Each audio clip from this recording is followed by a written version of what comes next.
σας ζητώ να εκτιμήσετε, ειλικρινώς σας ζητώ να εκτιμήσετε ότι πάσχουμε ως κράτος, ως κοινωνία, ως διοικητική δομή από τους εργάτες εντός εισαγωγικών του πεδίου. Ποιος θα δει την κομμένη γράνα που σημαίνει υδραγωγός, που καταστρέφει το νερό, το έδαφος, και ύστερα γλύφει και κόβει την άσφαλτο,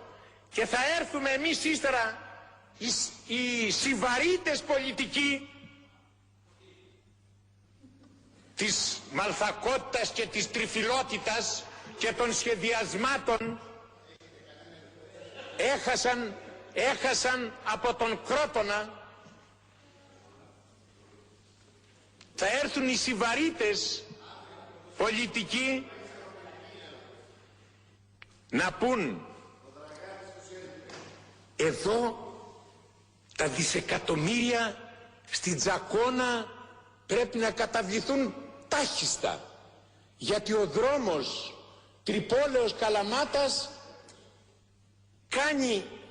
εξαιτίας της διακοπής από το νερό, αλλά και στη Μαλακάσα το ίδιο έγινε.